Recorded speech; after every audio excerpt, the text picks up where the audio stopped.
ido desarrollando. Hay muchas cosas que influyen en sí lo que es la historiografía del arte. Es por ese motivo que una visión de síntesis de todas estas corrientes y su evolución en el tiempo se hace imprescindible a la hora de poder afrontar un discurso artístico desde la perspectiva de crítica, eso sí, que nos permite valorar en su justa medida las diversas aportaciones sobre la historia del arte y el arte que se han realizado. Entonces, sobre la historiografía del arte sí se puede decir que hay un desarrollo histórico y contexto estilístico de obras, y el artista también en su contexto cultural y social. Entonces, esto se podría decir que incluye género, diseño, formato y apariencia. Ok. Ahora vamos a ver los antecedentes de esto. Entonces, se pueden clasificar por estilos según las aportaciones de estos hombres, que son el primero, que es Kant, dice significado del arte desde la vivencia subjetiva. Luego tenemos a Hegel, que dice que estética e idealista. Y luego tenemos a Stendhal, que dice el concepto de emoción. En esa misma época cobra gran relevancia el positivismo científico.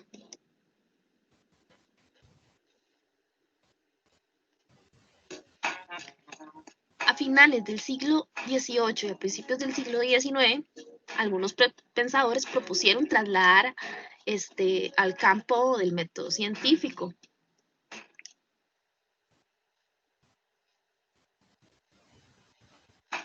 El término positivismo se atribuye al pensador Augusto Comte, de 1998 a 1857, y está basado en las leyes naturales, de forma que un hecho determinado tiene unas causas, unas consecuencias, unas leyes, y así es imposible que sea de otra manera.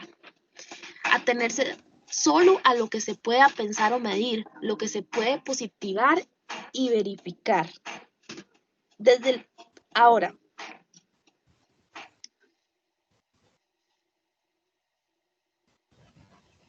desde la perspectiva filosófica, se trata de una variante del historicismo, pero desde el punto de vista metodológico se independiza creando un método independiente. El término no viene de este señor, de Aconte, y hace referencia a la necesidad de atenerse solo a lo positivo y aquello que se puede pesar, medir o de alguna manera positivar y verificar. Se basa en las leyes naturales, de tal forma que un hecho determinado tiene causas, consecuencias y unas leyes de su movimiento, de tal forma que así, y es imposible que sea de otra manera.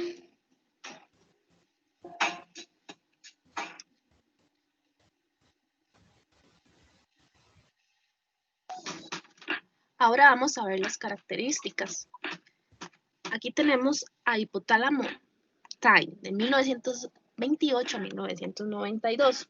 Este era un profesor francés contemporáneo a los últimos historicismos.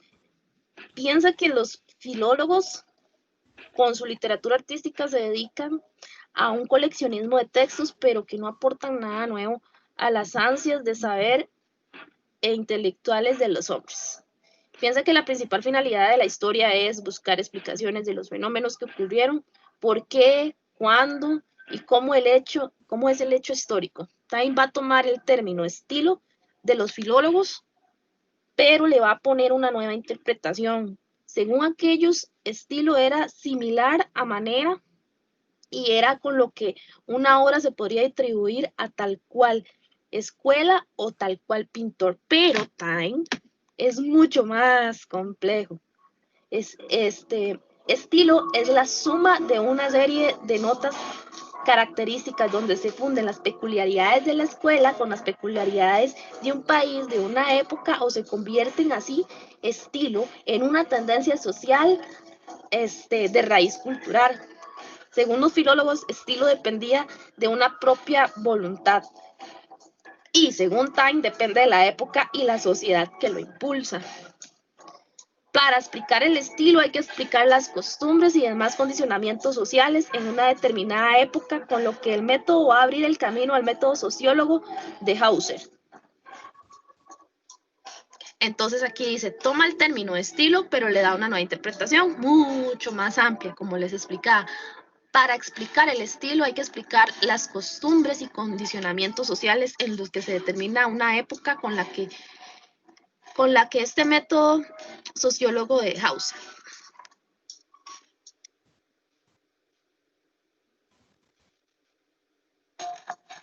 Luego dice, una obra de arte no puede ser considerada como un hecho aislado, pertenece al conjunto de la obra de su autor formando parte del estilo. Para que Taine, la noción de estilo es un concepto ambiguo que contempla aspectos tan dispares como la originalidad personal, los intereses de la escuela y la época.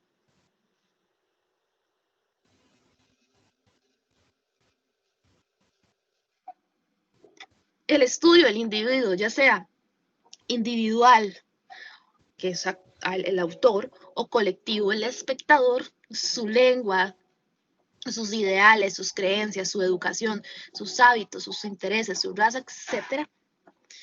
Estudio del medio, tanto a nivel geográfico como cultural. Ok, digamos que el estudio del hombre, ya sea individual, que es este que les leí al principio, tenemos también el estudio del medio geográfico, y de hecho también calza el de la raza, tanto a nivel cultural como geográfico. Se podría separar o incluir en un mismo punto. Dice, no en vano, Taine decía, para comprender un grupo de artistas es necesario representarse con exactitud el estado general del espíritu y costumbres del tipo al que pertenece.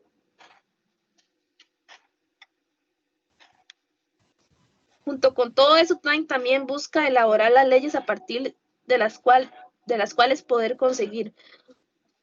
prever el desarrollo de los hechos artísticos, poder comprender el arte, comprender la restabilidad del arte. Esto es lo mismo que en las ciencias naturales hay leyes que lo hacen coherente. También el arte, las leyes le dan coherencia. En palabras de Taine, lo hacen respetable.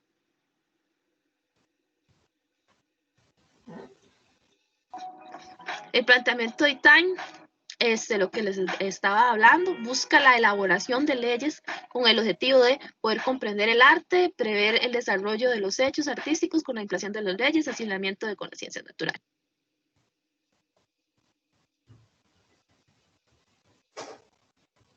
Ahora, llevando el método a sus últimas consecuencias, da lugar al método evolucionista, que era el que cree igual en que en las ciencias naturales. El arte existe en una evolución, dice acá. Dice, también se da, la evolución también se da en el arte. Con el correr del tiempo se tiene un arte más perfecto, a lo que al mismo considerar que en el futuro siempre será mejor que el pasado, ya que la evolución es lineal y progresiva. Según estos planteamientos se llega a considerar a un arte superior a otro porque uno de ellos es más moderno que el otro.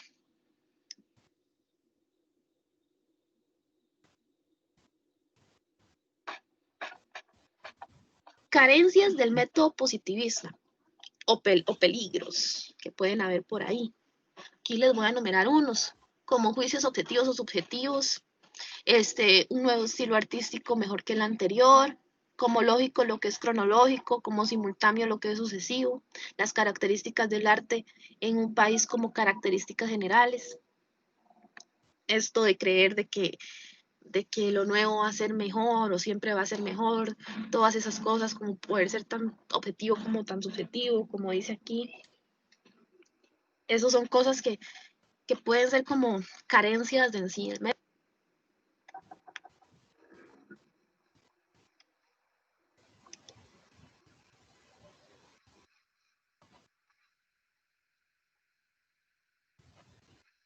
Y para concluir, les dejo el Jardín de las Delicias del Bosco. Esta fue la pintura que elegí para hacer el ejercicio, de analizarla con el método positivista.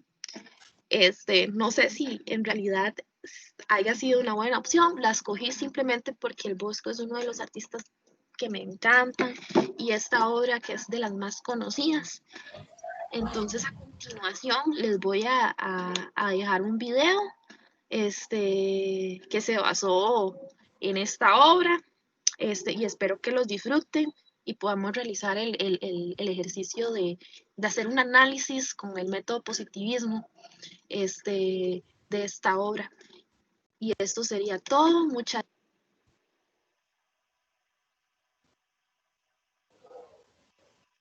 Trepen a los árboles, regresa la aurora. El diablo, hocicudo, ojipelambrudo, cornicapricudo, pernicolimbrudo y rabudo, zorrea, pajarea, mosquicojonea, humea, ventea, peditrompetea por un embudo. Amar y danzar, beber y soltar, cantar y reír, oler y tocar, comer, fornicar. Fornicar. Fornicar. Fornicar. Dormir y dormir, llorar y llorar. Mandroque, mandroque, diablo palitroque. Pío, pío, pío, cabalgo y me río, me monto en un gallo y en un puercoespín, en un burro, en caballo, en camello, en oso, en rana, en raposo y en un cornetín. Berijo, berijo, diablo garabijo. Amor hortelano, desnudo verano, jardín del amor, en el pie un manzano y en cuatro la flor, y sus amadores, céfiros y flores, y aves por el ano. ¿Y aves? Por el ano. ¿Y aves? Por el ano. Pirojo, pirojo, diablo, trampantojo. El diablo liebre, tiebre, si tiebre, no tiebre, si pilitiebre, y su comitiva, chiva, estiva, si pilitipilitriva, cala, empala, desala, traspala, puñala, con su lavativa. Barrigas, narices, lagartos, lombrices, delfines, volantes, orejas rodantes, ojos boquiabiertos, escobas perdidas, barcas aturdidas, vómitos, heridas, muertos. ¡Muertos! Muertos. Predica, predica, diablo pilindrica. Saltan escaleras, corren tapaderas, revientan calderas, en los orinales letales, mortales, los más infernales, pingajos, zancajos, tristes espantajos finales. Guadaña, guadaña, diablo telaraña. El leño, el sueño, el impuro, oscuro, seguro, botín, el llanto, el espanto y el diente crujiente sin fin. Pintor en desvelo, tu paleta vuela al cielo y en un cuerno tu pincel baja al infierno.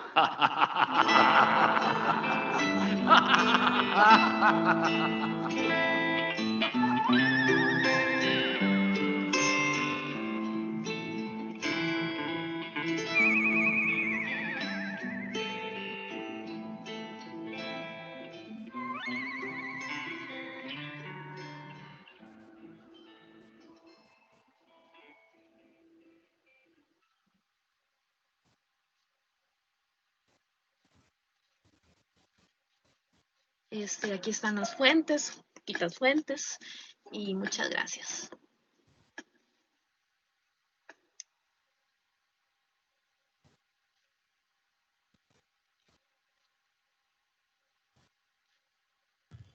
Ok, muy bien. No sé si quieren hacer algún comentario o esperamos a la otra presentación. Bueno, el video estaba un poco, o sea, súper interesante, un poco tétrico, pero me encantó porque, o sea, hay muchas partes de la pintura que no se pueden apreciar y por medio del video sí se logran ver, o sea, como que especifica un poco más y todas las palabras que iba utilizando para ir narrando la obra realmente fue muy interesante, o sea, era como entre gracioso y tétrico, fue una experiencia muy chiva. Yo amé ese poema, se los puse principalmente, tal vez no tenga mucho que ver con lo del positivismo, pero primero por lo que dijo Pablo, o Daniel, no sé cuál de los dos fue, que se puede ver un poquito más de cerca como las partecitas de la obra así, que es tan grande, es un tríptono triptonio, ¿ves? ¿Cómo se dice, profe? Tríptico. Tríptico esto. Entonces, y cuesta mucho, es demasiado grande, tiene mucha información, entonces como para verlo un poquito más de cerca y darnos como una idea de qué trata la obra. Tengo una pregunta porque me costó bastante, fue muy complejo. O sea, cuando usted habló de leyes, no habló de las leyes, pero sí las mencionó. ¿Cuáles son las leyes para poder hacer el criterio de si es positivista o no? Es porque mezcló, por supuesto que usted es la dueña de su charla y lo sabe, pero yo no le entendí cuando usted habló sobre el estilo, las costumbres sociales y el acondicionamiento en sí.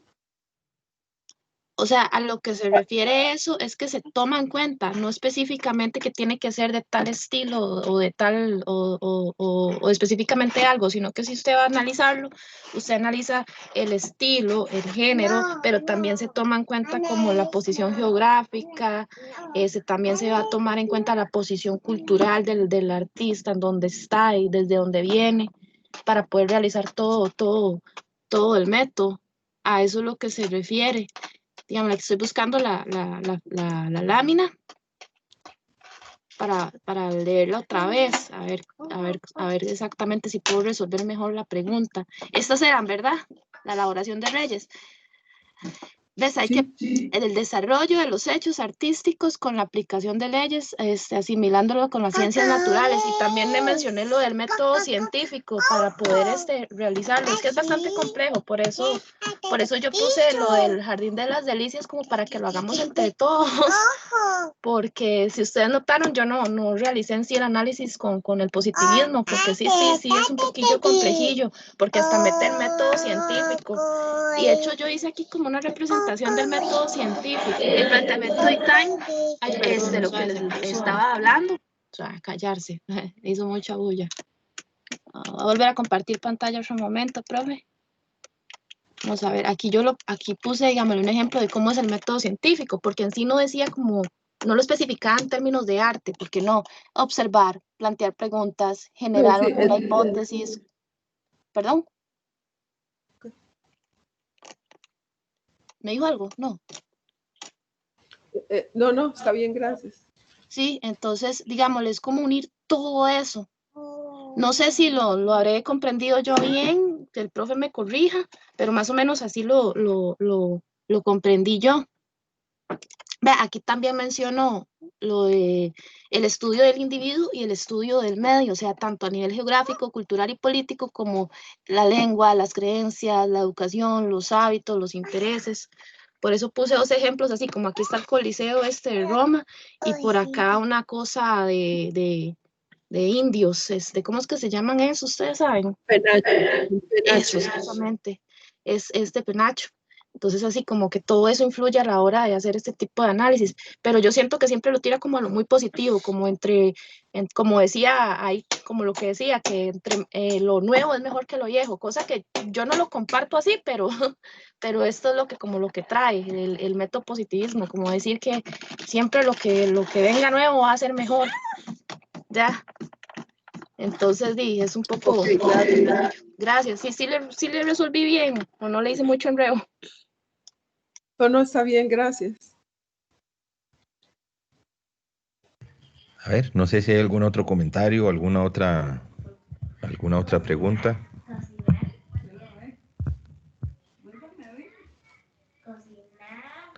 Apreciaciones generales, digamos, de la teoría. ¿Tienen o no? Se generaron más dudas que respuestas. Sí.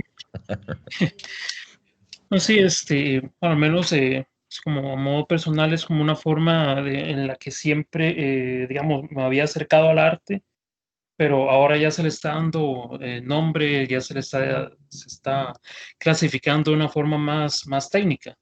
Digamos, siempre, bueno, me imagino también, como ya llevo más años que la mayoría de los están aquí en la escuela, entonces ya tengo como un poco más de conocimiento de algunas cosas y entonces ya me acercaba a las obras así como que, ok, que si ve la técnica, que el estilo, que la historia, todo eso, pero ahora veo que ya esto tiene un nombre, que es una teoría, que hay gente que lo estudió, que lo implementó, entonces eso es como, es interesante y es así como que, ok, pues quiere decir, uno no es tan tonto.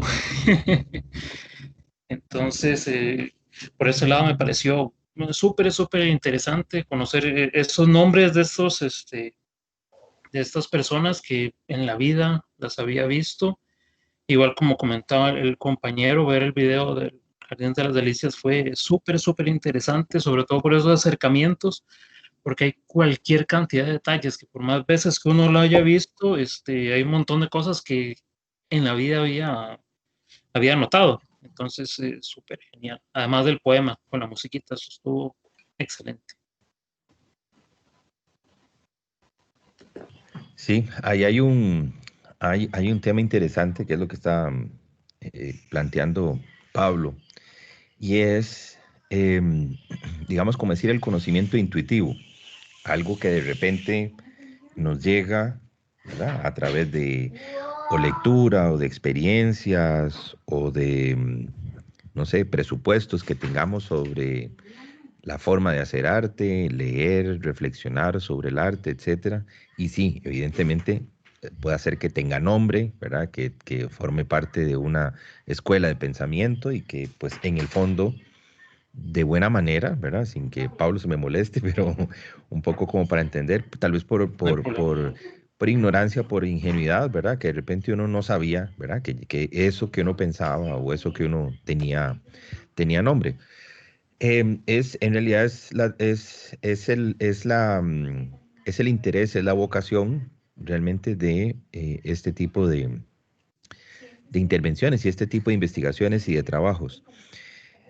Hay una serie de elementos que creo que de una u otra forma, ¿verdad? Doña Helen solicitaba un poco como de, ¿verdad? Como de poner realmente los acentos correctos, ¿verdad? Y decir, bueno, necesito, eh, como para comprender un poco mejor, ¿verdad? Como claridad para decir, ok, este es el método, esta es la ley, ¿verdad? O esta es la forma en la que se aplica el estudio para poder hacer entonces un análisis, ¿verdad? Historiográfico de corte positivista a una obra de arte.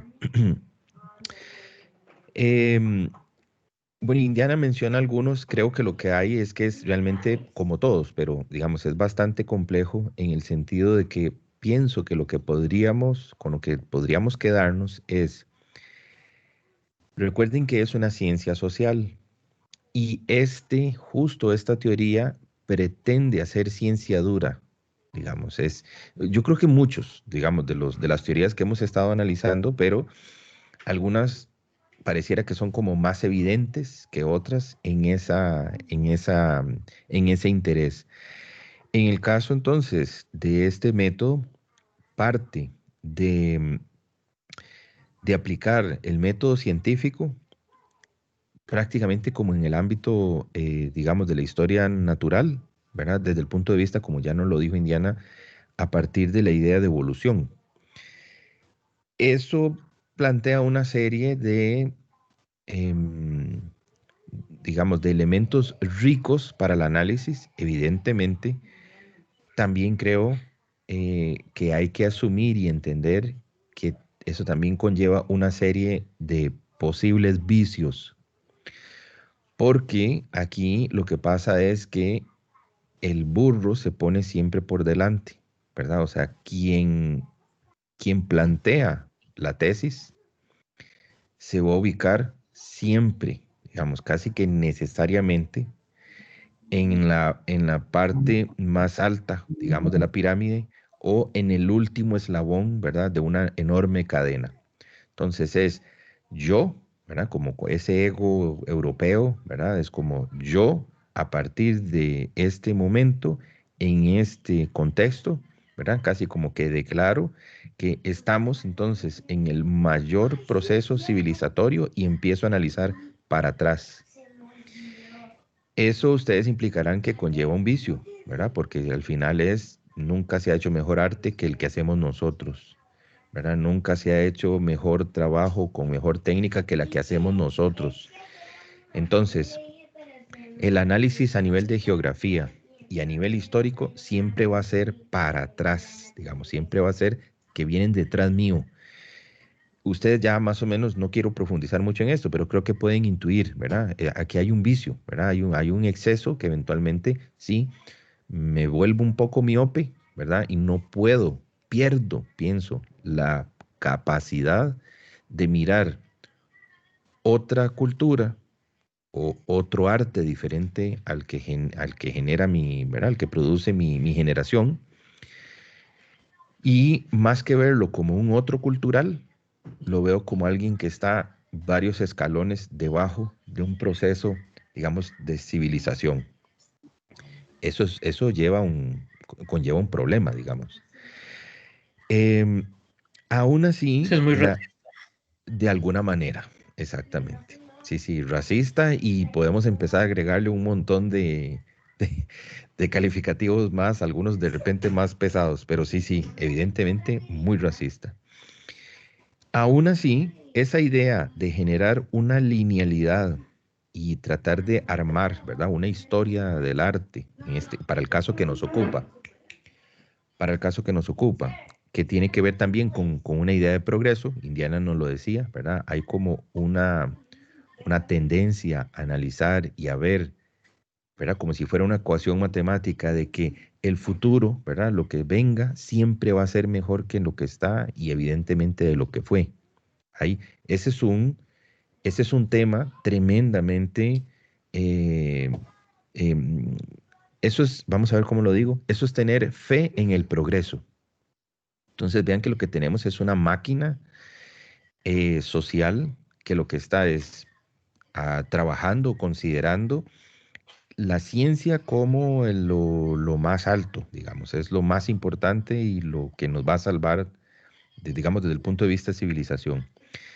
Son vicios. Ahora bien, la lectura a final del siglo XX, ¿verdad? Y en esa transición al XXI, que a partir de muchas otras también teorías, que esas son las que vamos a recuperar el otro año, que comúnmente las hacemos, las guardamos como, las metemos todas en un solo paquete, en un cajón, y que llamamos, ¿verdad? Una lectura posmoderna digamos, a nivel teórico, plantea de que estas teorías, por ejemplo, la del positivismo y la historiografía, es el supuesto de generar grandes relatos, ¿verdad? Son como enormes historias muy duras.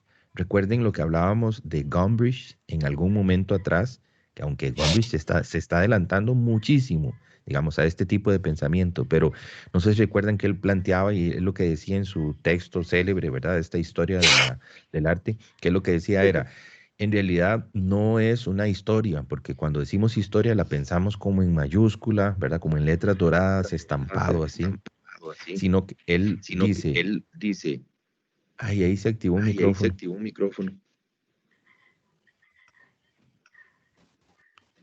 Hola, hola. ¿Qué sería?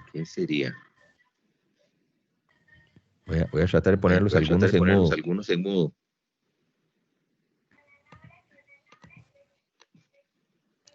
Ahí.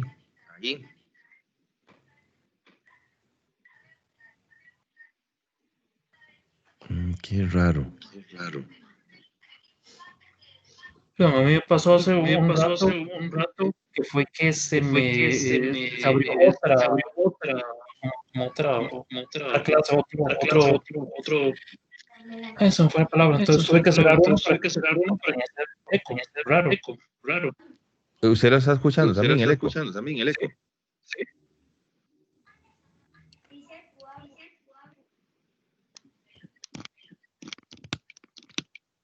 ¿Era ahí?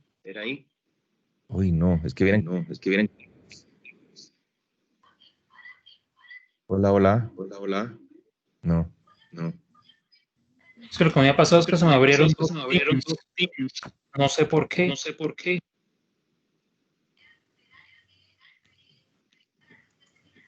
Vamos a ver. Ahí, perdone, ténganme paciencia un toque, es que ni siquiera puedo concentrarme.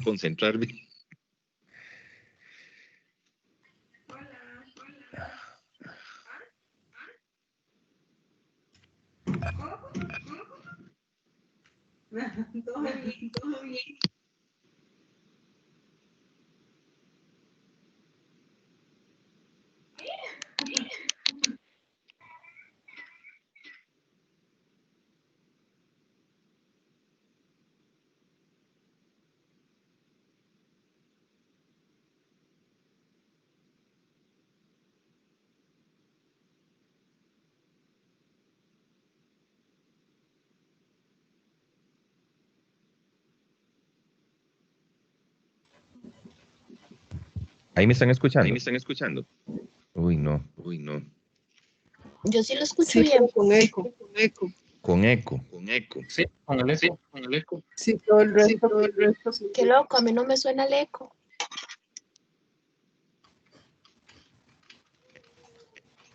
Pero usted sí Pero antes usted sí tenía antes eco, tenía entonces eco, algo pasó entonces ahí algo que pasó ahora ahí que tenemos ahora con tenemos nosotros. con nosotros. Profesor, Profesor, una pregunta. una pregunta. Ajá. Ajá. Ok, dentro de Ok, los dentro tres, de los tres, por decirlo por así, decirlo así, influencers que ella dijo, Kenneth, Siegel y Kenneth Hegel, Siegel y Hegel, cuando ella cuando habla ella habla de Hipólito Taine, Hipólito Taine, Déjenle, mira que ¿a no, qué no se puedo. refiere? Ay, luego Ok, me di cuenta que le dije hipotálamo. Voy, Profe, creo que voy- es necesario que se va a meter. voy a salirme voy y a salirme y voy a volver en. voy a volver Voy a ver qué hago. Un voy a ver segundo. qué hago, un segundo.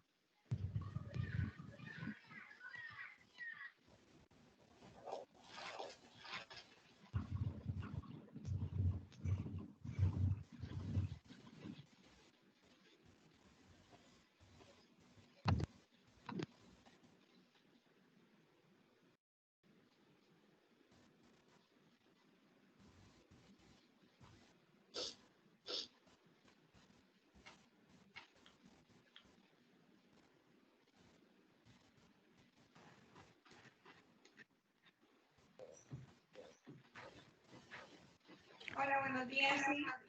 Ahí estamos. Ahí estamos. Uy, no. Uy, no.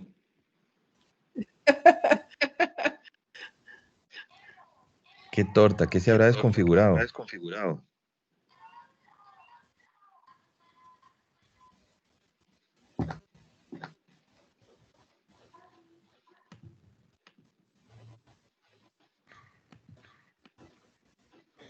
Vamos a ver. Sí, nos salimos Este, todos. no, Indiana No, creo que Indiana me creo está que me generando está generando un. un... Es que, por se lo ejemplo, dije en Por ejemplo, ella. dije en ella. sí, Sí.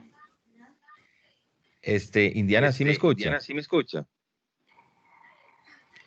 Sí, te Por, escucho bien. por alguna razón Por usted debe alguna tener razón usted debe tener dos dispositivos abiertos, abiertos. Oh my God, porque no. usted se Porque usted mutea se mutea y el sistema y me el sigue sistema me sigue Me indicando. salgo de indicando. la reunión y me vuelvo a meter. Mejor. Hagamos el intento, por Hagamos el favor. intento, por favor.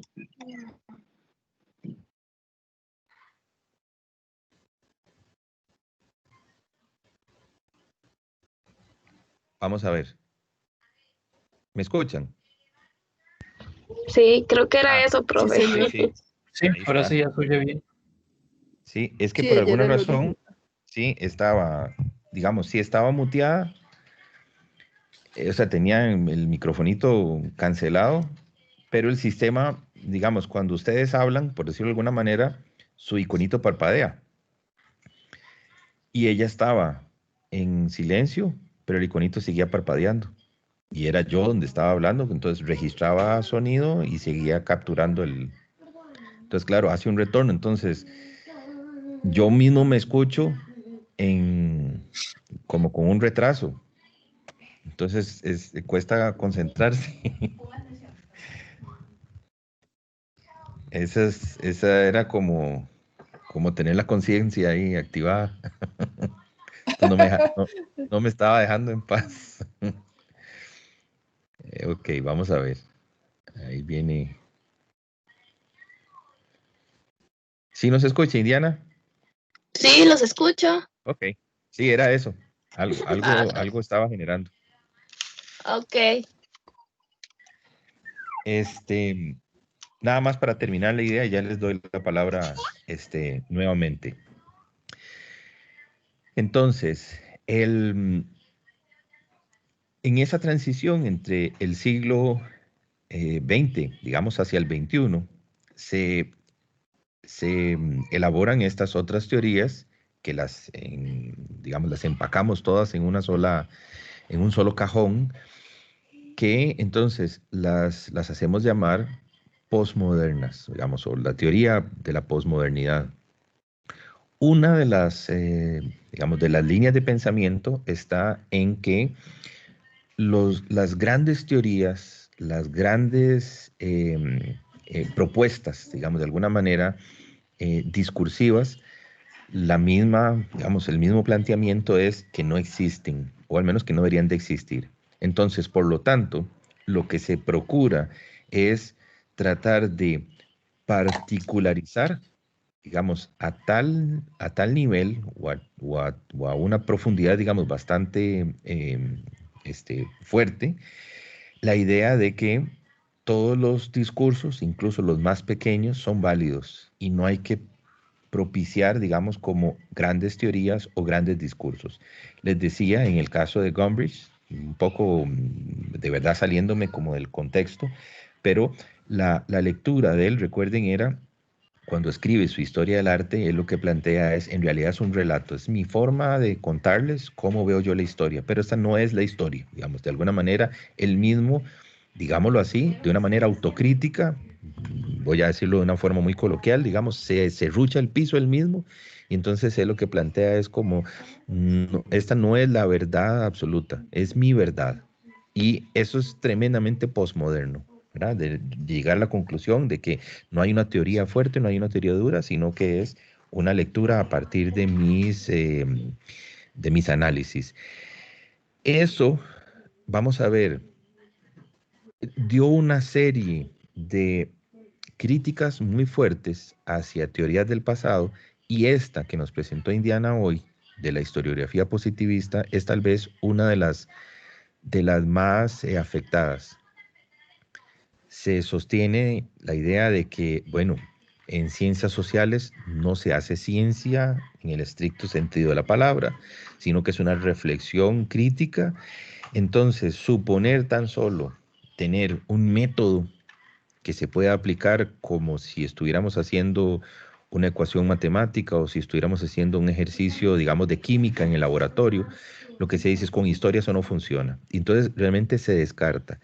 Y uno de los grandes problemas es que, voy a decirlo de esta otra forma, al contrario, uno de los grandes aportes de la historiografía positivista son las cronologías. O sea, son montar esas barras, digamos, de líneas, de fechas y de, ¿verdad?, consecución de eventos y demás. La posmodernidad hizo abandono de esa, digamos, como línea de trabajo. Y hoy por hoy, yo creo que es una de las grandes carencias, al menos de las exposiciones, de los montajes, digamos, en museos, incluso, ¿verdad?, de las galerías y qué sé yo, porque montar una exposición de manera cronológica, ya el museo siente como susto, digamos, de que se le empate o se le hermane o se le asocie con esta teoría, digamos, de la posmodernidad, perdón, de la historiografía.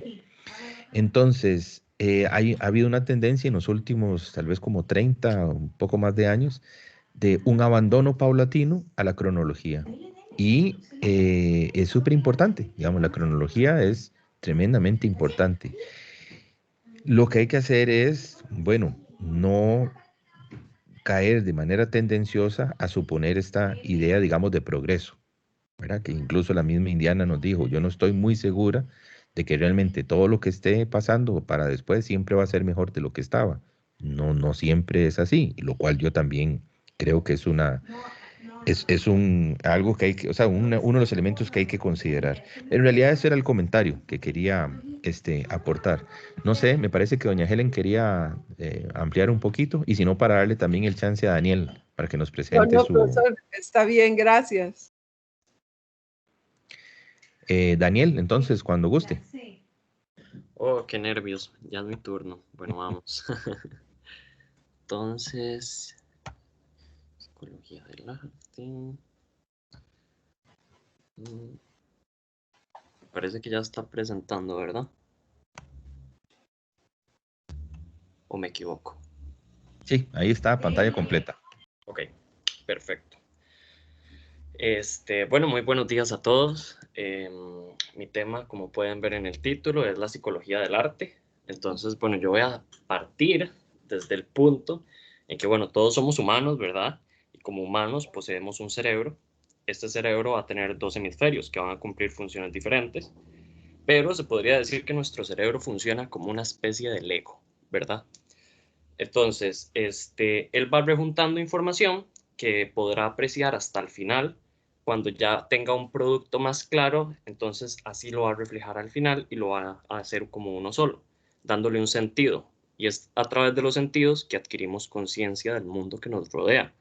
Y no solo del mundo que nos rodea, sino también del mundo propio, organizando y recreando la realidad. Entonces, bueno, sabemos que tenemos en los hemisferios, está el derecho y el izquierdo, que generalmente uno es el analítico y el otro es el creativo. Pero bueno, según los especialistas esto podría variar. Realmente no siempre el derecho va a ser el creativo. Eso depende como del lado diestro de la persona. Y bueno, seguiríamos con la psicología, que mi tema es la psicología del arte. Entonces, la psicología es la ciencia que analiza la conducta y los procesos mentales como pensamientos, sensaciones o comportamientos con relación al medio físico y sociocultural que rodea al individuo.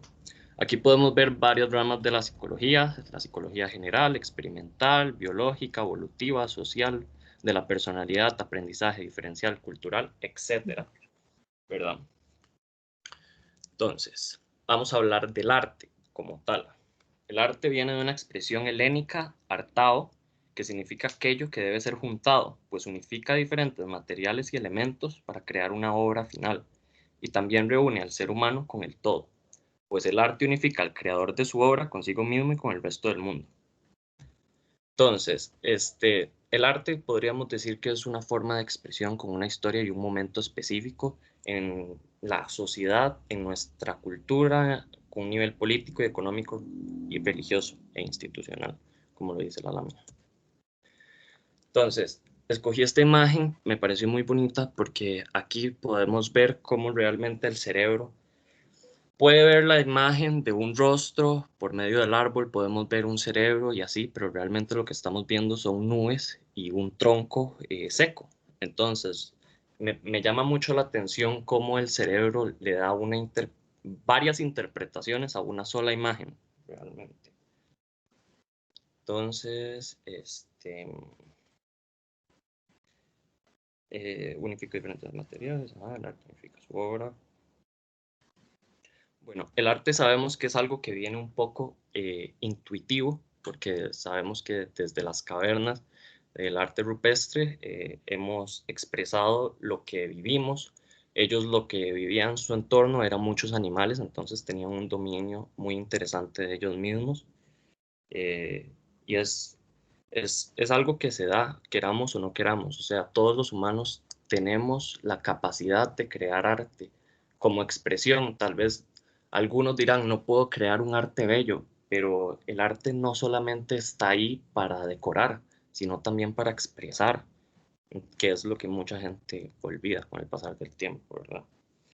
Entonces, el arte contiene un significado y un significante. El significado es la figura como tal, el significante es la figura como tal y el significado es el valor que le damos cada uno a la obra. Entonces, con este ejemplo, el significante vemos que es el árbol y el significado la planta que vive más de 2 años con un tronco leñoso, etcétera, ¿verdad? Entonces, esta forma de expresión con una historia y un momento específico nos podría llevar a hacer como un proceso neurológico que llamaríamos de sanación neurológica, perdón, que vendría siendo la arteterapia, ¿verdad? Entonces, la psicología del arte, primero que todo, es un campo muy nuevo en muchos países. Es un ámbito psicológico que estudia fenómenos de creación y apreciación artística desde la perspectiva psicológica, tratando de elaborar teorías acerca de la actividad creativa como la perspectiva. Entonces, va muy relacionado con muchas teorías, no solo con la psicología y el arte, también va relacionado con la Gestalt, va relacionado con la filosofía, va relacionado con el color, la historia, o sea, hay múltiples cosas que van a ir afectando a esta parte del arte y en un futuro la arteterapia. Vamos a hablar de la arteterapia como tal. Entonces, la arteterapia es un tipo de terapia artística que consiste en la utilización de arte como vía terapéutica para sanar trastornos psicológicos. Puede tratar miedos, puede tratar bloqueos personales, traumas del pasado, da una reconstrucción neuronal de las habilidades visuales, perspectivas, constructivas y espaciales. Entonces, realmente es muy bueno en el proceso de interiorización, lo que es el arte, no solo, como dije antes, es para decorar. La arteterapia, bueno, fue, no, perdón, esta no es la arteterapia. Él ya es Rudolf Steiner. Rudolf Steiner es el creador de la pedagogía Waldorf, que se escribe Waldorf. Entonces, la pedagogía Waldorf va muy de la mano con la arteterapia, porque ellos lo que tratan de fomentar es que el niño tenga un proceso de descubrición muy personal, pero siempre rodeado de los demás niños. Entonces, a pesar de que es algo muy individual, siempre están compartiendo lo que han aprendido en su individualidad en conjunto. Entonces, es algo muy extraño. Pero bueno, el creador de esta pedagogía sería este señor, Rudolf Steiner. Este sería como la primera escuela. Él también era una persona que tuvo mucho reflejo en el ámbito como esotérico. Creó el concepto de la antroposofía, y aquí les voy a presentar como el edificio, que me pareció muy llamativo, su arquitectura. Así era por dentro, todas las columnas, como pueden notar, es como si se estuvieran derritiendo. Él trataba de reflejar que la linealidad no estuviera tan presente en la arquitectura para dar como un énfasis mayor en la parte espiritual, digamos. Eso no tiene que ver mucho con mi tema, pero no sé, encontré estas imágenes del pasado que tenían que ver con él y no sé, la historia me llama mucho la atención porque nos puede volver al tiempo y vivirlo a pesar de que ya no esté. Como podemos ver, este edificio se destruyó en Nochebuena del 31 de diciembre de 1922. Realmente estuvo en pie como unos 4 o 5 años, realmente no fue tanto, pero el edificio era majestuoso, realmente. Es uno de los 17 que hizo este señor, el creador de la antroposofía. Él como que relaciona mucho esto de la antroposofía con la arteterapia, digamos, bueno, con la pedagogía Waldorf, perdón.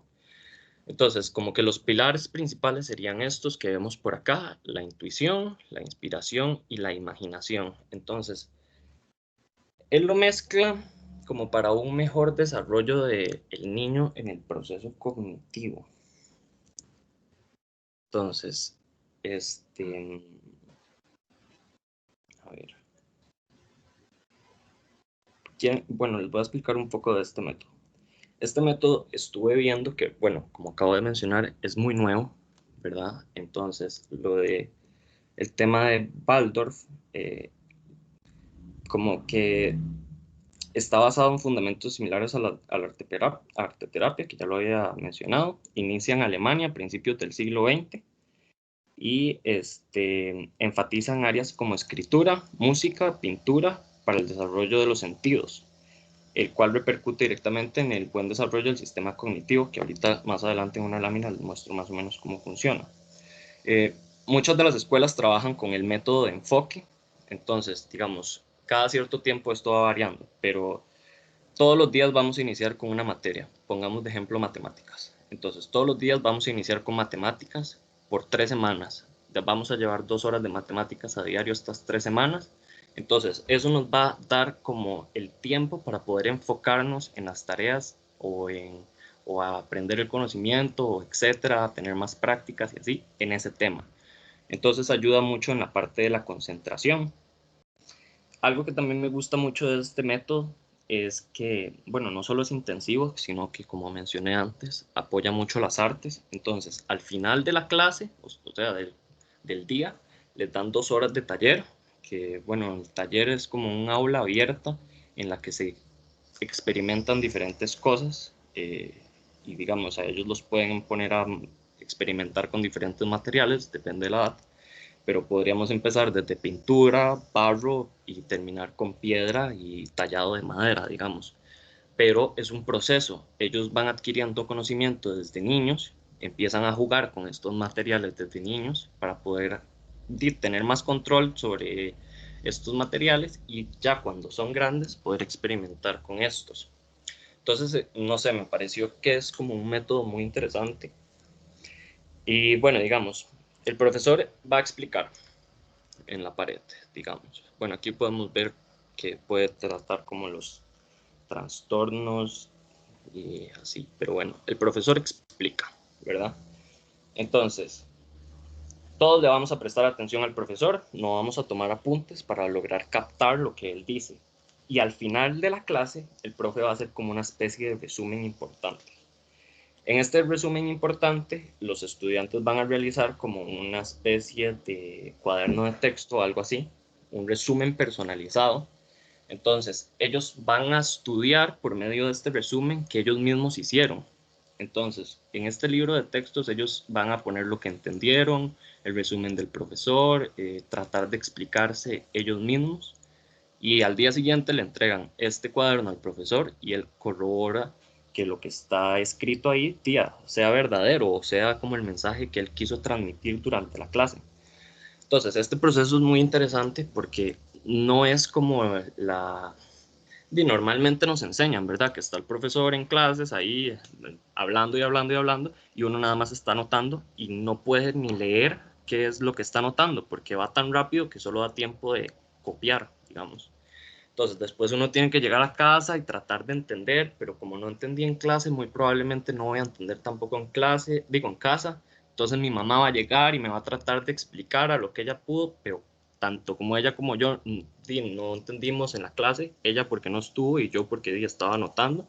Entonces se hace como una confusión muy grande. Y bueno, por lo menos yo hablando de mi perspectiva, a mí me costó mucho estudiar de niño porque tenía problemas de concentración y así. Y realmente si hubiera tenido un método como este, siento que hubiera podido ampliar muchas cosas. Y al fin y al cabo el arte es algo que siempre ha estado como en mí. Dicen que los diseñadores tenemos una mente así como súper dispersa, que ya eso es casi como por default. Entonces, sería interesante como que tengamos la ayuda de una persona guía. En esta pedagogía Waldorf, digamos que el profesor tiene demasiada importancia en todo el proceso, desde el momento uno hasta el final, porque es por medio del profesor, digamos, que él puede darle más conocimiento a un niño. O sea, si usted ve que un niño ya tiene la madurez para soportar X o Y tema, se puede empezar a tratar de ese niño para que vaya evolucionando más rápido y no se vaya a quedar como en el proceso tan sistematizado que tenemos hasta ahora. Entonces, aquí podemos ver como un poco de cómo va la terapia de Waldorf. Aquí están haciendo en el aula con sus mesitas, todos los niños. Realmente no sé cuál será el ejercicio que está poniendo la maestra, pero vemos como todos están como en su proceso de exploración. También tienen un poco de teatro, danza, música. Tratan de sacarlo mucho de las aulas, o sea, que no pasen tan encerrados. Les enseñan un poco de arquitectura, digo, de agricultura, o sea, que vayan a sembrar, que les enseñan de los frijolitos, de las matitas, y los hacen familiarizarse con el medio externo, o sea, saber que realmente los humanos estamos en este mundo, pero el humano no es el centro del mundo, o sea, el humano lo único que está haciendo aquí es venir a dañar el mundo. Entonces, trata de concientizar eso en los niños para que ellos cuiden este mundo, porque es el único mundo que tenemos. Sí, ya está fucked up, está a punto de acabar nuestro mundo tal vez, pero igual tienen que aprender a cuidar lo que hay y tratar de conservarlo y mejorar lo que las generaciones pasadas tal vez no tenían el conocimiento o no les dieron la importancia necesaria. Pero bueno, digamos que vamos a hablar de las etapas del desarrollo. Steiner las dividía en 3 etapas. La primera, que es de la infancia, que va desde los 0 a los 7 años. prioriza la exploración, descubrimiento a través de la experimentación, aprenden a jugar, aprenden mucho por medio de la imitación. Los materiales que usan son naturales para favorecer la relación, como acabo de decir. Luego ya vendría la educación primaria, que viene desde los 7 hasta los 14 años. Entonces se podría decir que viene desde primer grado hasta 14 años, es casi octavo, si no me equivoco. Entonces en esta etapa se potencializa la imaginación y desarrollo de la inteligencia por medio del arte. El arte en sus disciplinas distintas, ¿verdad? Pintura, escultura, drama, música, danza, arquitectura, o sea, múltiples. Y se utiliza como vehículo de expresión de emociones.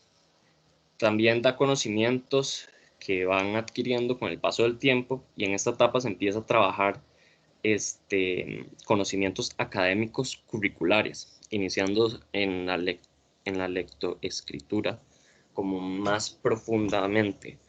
Y aunque la gente diga, bueno, tal vez ellos tardan un poco más en aprender, realmente no tardan más. Ellos, o sea, tienen más conceptos interiorizados. Tal vez no ven tantísima materia como le dan en el sistema regular, pero de esa materia, ¿cuánto se nos queda en el cerebro? Entonces, ¿para qué dar tanta materia si realmente el cerebro no la va a absorber toda? Mejor que absorban un poco menos, pero que absorban en su totalidad lo que se les quiere dar, ¿verdad? También se tratan de enfocar mucho en la parte de los idiomas, abriéndoles la mente, abriéndoles como la parte cultural. O sea, siento que hay muchos ámbitos que tal vez la educación general en este momento no prioritiza, digamos. O sea, ellos nada más como que quieren que uno aprenda, pero realmente no con un sentido, sino nada más como para coleccionar conocimiento en el cerebro, que al fin y al cabo tal vez no va a ser tan útil. Y bueno, la última etapa sería la etapa de la educación secundaria, que va desde los 14 en adelante, una etapa en la que ya ellos empiezan a tomar los materiales que han conocido desde antes y empiezan a expresarlo, como les dije, digamos talla de madera y cosas que ya son más grandes. Escuché el relato de un muchacho que él desde pequeño empezó a jugar con el metal, digamos, y ya para su proyecto final creo que hizo como una pequeña granja para la misma escuela en la que estaba, y entonces esta granja empezaron a meter los mismos animalitos que los niños fueran familiarizando, que puedan ir a tocar los conejitos, ver las gallinas y ver diferentes cosas. Pero bueno, uno de los alumnos fue el que hizo la parte estructural porque la misma escuela le dio el conocimiento para que él supiera de este material. Entonces le da como muchas herramientas para el futuro. Y tal vez a la hora de salir del colegio no se quedan como con esa perspectiva que nos pasa a todos, que salimos del colegio y decimos, ok, ¿y ahora para dónde voy? ¿Ahora qué hago? Porque ya no hay nadie que te está diciendo, tiene que hacer esto así y así y así. Tal vez la parte social, pero no la parte como de un profesor que está todos los días, 5 días a la semana, diciendo, tiene que hacer esto, esto y estas tareas. No, es hasta ese punto, al final del colegio, donde uno se empieza a considerar, bueno, y ahora sí, ¿qué quiero para mí? Que los conocimientos que quiero adquirir me van a funcionar, cuál es el área que quiero especializarme, porque al fin y al cabo el estudio es eso, o sea, es como meterme más profundamente en un conocimiento que quiero. Entonces, bueno, continuamos, perdón, me voy de rarito.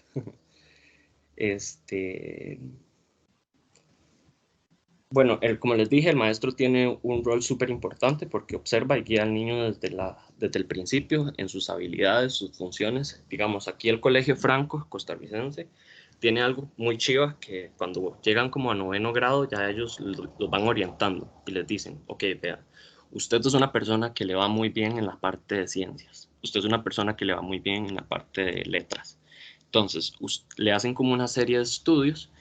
El estudio no dice que usted tiene que estudiar eso a huevo, no. O sea, el estudio le dice, usted es más capaz para estas áreas, pero obviamente si usted quiere desempeñar áreas diferentes, lo puede hacer. Porque, o sea, para eso nadie nace aprendido, es ir aprendiendo. Pero todos definitivamente sí tenemos afinidad a algunos temas. Entonces, el profesor es muy importante para eso y el método, al ser tan innovador, suele tener muy pocos alumnos. Entonces, al ser la menor cantidad de alumnos, se ven más como una familia, O sea, usted ve que los compañeritos se crían como hermanitos.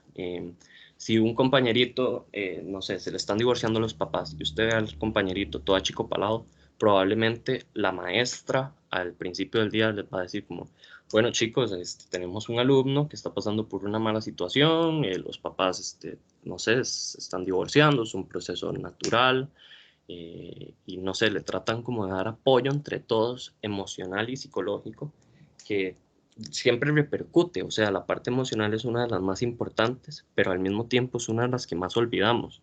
Nadie nos enseña a controlar nuestras emociones o a expresar nuestros sentimientos. Entonces, ellos al verse tan familiarizados con una perspectiva un poco más abierta a los sentimientos, pueden como, sí, no sé, cambiar muchas cosas. Como el bullying, digamos, no es algo tan habitual como se podría decir que en una escuela tradicional. Y eso que en Latinoamérica, o sea, el bullying es evidente, sí, pero no es tan grave como si nos ponemos a comparar con el bullying de los colegios de Estados Unidos, que realmente es un bullying ya más grave. Sí se da, por supuesto, pero no a niveles tan grandes. Pero digamos, esta, esta, este, esta pedagogía Waldorf, perdón, vi como que para estos países grandes donde hay tanto bullying realmente es algo muy revolucionario. Estuve leyendo un poco de historia sobre esto y al parecer en la Segunda Guerra Mundial ya el método estaba creciendo en varios países, pero los nazis estaban en contra de este método. Entonces, por todo ese tiempo se cerraron las escuelas que utilizaban el método Waldorf y solamente sobrevivieron las de algunos países como Inglaterra, Holanda y, si no me equivoco, Dinamarca. Entonces, a partir de ahí empieza a volver a extenderse por Europa y por el resto del mundo el método Waldorf. Y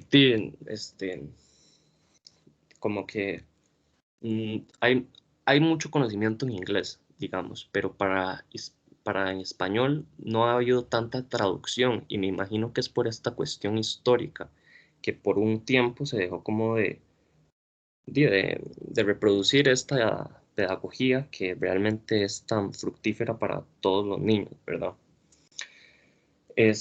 Bueno, principales beneficios de estas pedagogías, tanto la arteterapia como la de Waldorf: el desarrollo de habilidades sociales, liberación de estrés y ansiedad, producen más dopamina al cerebro, libera oxitocina, ayuda a tener control de la depresión, un bienestar psicológico mayor, controla la conducta, trabajar en el subconsciente como método de autoconocimiento, o sea, como ellos al ir haciendo sus proyectos se van conociendo mucho ellos mismos, ¿verdad? Promueve el autoconocimiento emocional y puede emplearse para tratamiento de fobias. Puede mejorar como el déficit de atención, puede mejorar como la hiperactividad, puede mejorar muchas cosas que son tan habituales hoy en día, ¿verdad? Entonces, aquí podemos ver un poquito lo que es el proceso cognitivo. Afecta la percepción, atención, memoria, lenguaje y pensamiento. Aquí podemos ver el cerebro. En la corteza cerebral podemos ver cuáles son como los lugares donde se enfoca. Digamos, aquí podemos ver el tacto, el gusto. Se me perdió el mouse. Ok. Tacto, gusto. Aquí tenemos el oído, el olfato y la vista, ¿verdad? Entonces, aquí tenemos las etapas educativas de Waldorf, que fue un poquito de lo que les estaba comentando ahorita, ¿verdad? Los niños entran como a partir de los 3 años y salen igual como hasta los 18 años, es en esta etapa. Aquí se ven solo como 3 imágenes, pero realmente son muchos años y son de los años más importantes, porque ahí es donde se forma como todo el pensamiento de la persona que se va a ver reflejado a futuro, ¿verdad?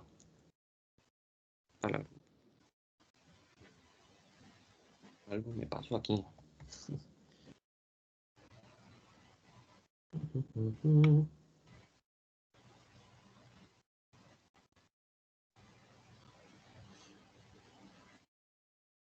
Oh, perdón.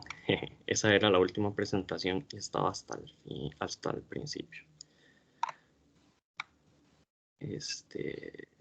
Iba como por aquí.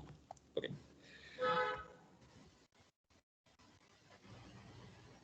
Entonces, aquí, bueno, muchos conocen del método Montessori, que es como uno que también va muy relacionado al método Waldorf y al arte terapia, pero tienen sus diferencias. Aquí se las quise marcar un poquito. En el Montessori los grupos van en edades mixtas, el Waldorf sí manejan los grupos de una misma edad. En el Montessori la educación es dirigida, en el Waldorf la educación es centrada en los niños, o sea, se especializan mucho en el niño, en su parte experimental, emocional, sentimental y todo esto. En el Montessori tienen libre elección de actividad, en el Waldorf un currículo propio por edad. Montessori aporta más para el método científico, mientras que el Waldorf, como dijimos, es de exploración, entonces fomenta la fantasía y la imaginación, que era uno de los pilares de Stein. Y el Montessori le da una introducción temprana a la lectoescritura, mientras que el Waldorf se la da un poco más tarde, digamos.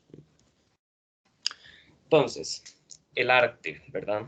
Dijimos que el arte es un reflejo de un momento sociocultural que se está dando, ¿verdad? Entonces, aquí quise poner que es un collage de un artista que se llama Raquel Aparicio. Daniel, discúlpeme, no sale nada en la pantalla, no estás compartiendo. Exacto. Ah, ¿de verdad? Correcto. Pensé que era solo yo, eso no había hablado. No, por eso discúlpeme, pero... No, hombre, más bien que dicha que me dijo, doña Gretel, vieras todas las que he pasado. Ok. A ver, ya voy a tratar de solucionarlo.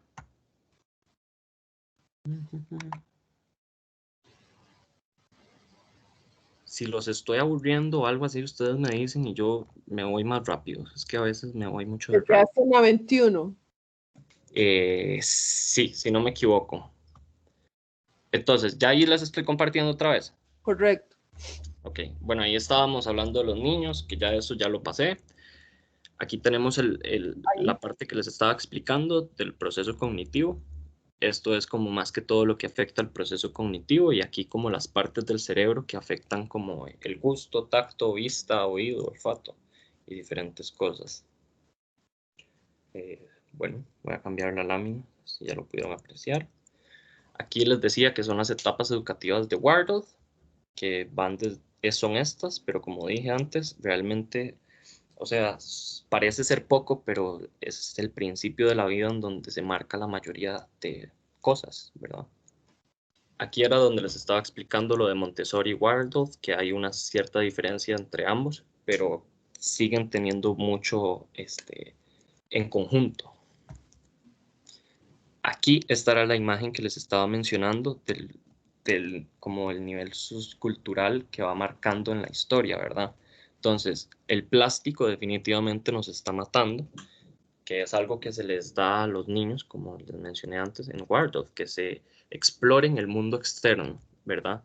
Aquí tenemos una analogía realmente este cuadro habla de una cena de Shakespeare, y aquí realmente creo que más bien que todo lo están comparando como con Pachamama, me imagino que es la muchacha, o también podría ser la representación del humano como tal, rodeado del plástico que poco a poco nos está matando.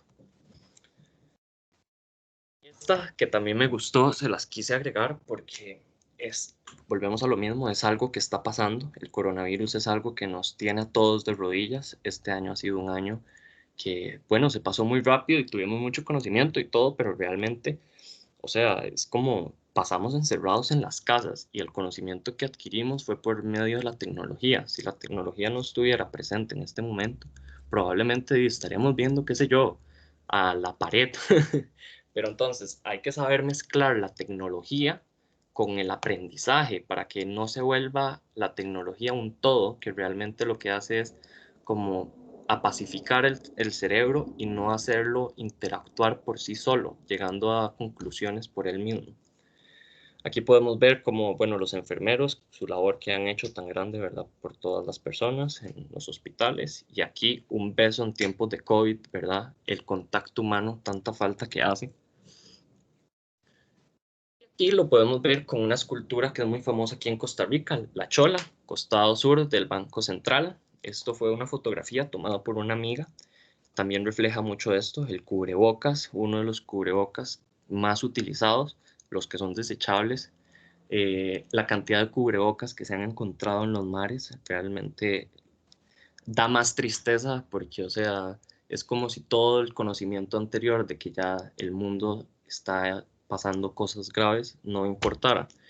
Y entonces es un poco duro porque yo pienso cómo el humano tiene, no sé, la mente para crear una bomba nuclear, pero no tiene la mente para poder limpiar los mares que ellos mismos han usurpado, ¿verdad? Entonces realmente es como el humano prioritiza las cosas, o sea, piensa mucho en la parte monetaria y se olvida de lo demás. Y realmente es por eso que somos la plaga más grande. Entonces, perdón, psicología del arte, ¿verdad? Entonces, vámonos a la psicología del arte. Va muy relacionada con la teoría de la Gestalt. Se las voy a mencionar como un poco rápido.